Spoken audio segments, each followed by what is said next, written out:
Dunkirk came out in 2017 and was directed by Christopher Nolan. This film tells the real-life story of 400,000 young men who were trapped on the beaches of Dunkirk during the Second World War while they were being surrounded by German forces.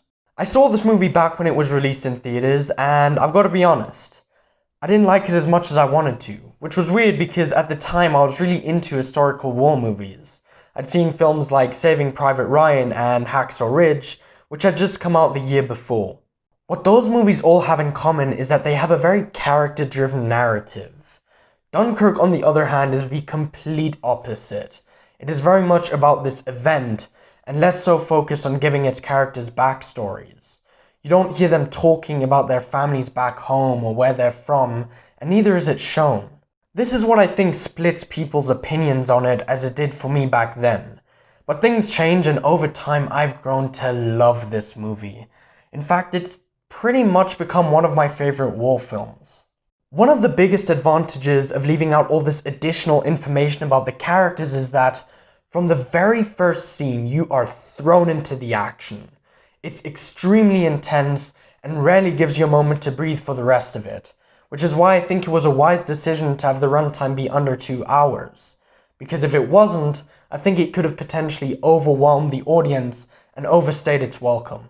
Nolan tells the story in a very unconventional way. He doesn't follow the tropes that you're used to seeing in these types of films. For starters, there's very minimal dialogue, which ties into what I was just saying about us not learning too much about the characters. It's understandable because these young men are in such miserable circumstances. They're cold, they're tired, they're hungry. Which brings me to the point of that they aren't depicted as heroes. At least not in the way that many American films depict heroism during war.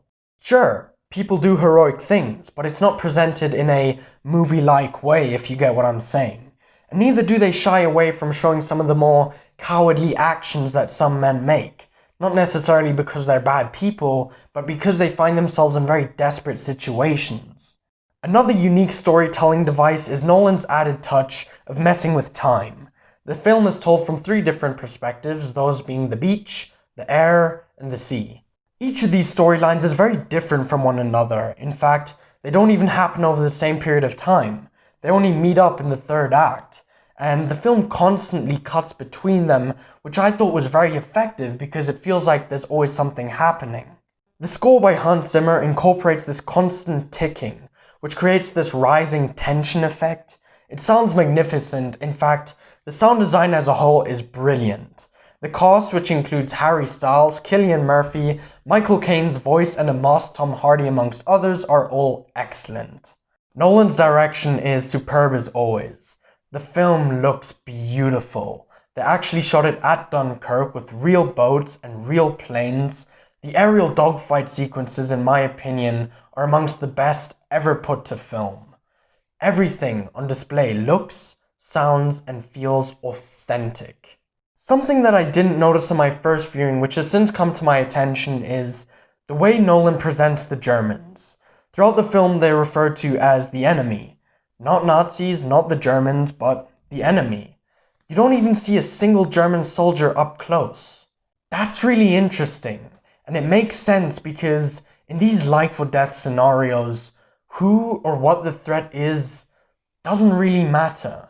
What does matter, for instance, is not being blown to pieces by an enemy aircraft. In other words, this film isn't about the Allied forces versus the Germans. It's a movie about survival and the human spirit during times of crisis. Dunkirk is an expertly crafted, highly suspenseful, realistic depiction of war, and I adore it for all those reasons.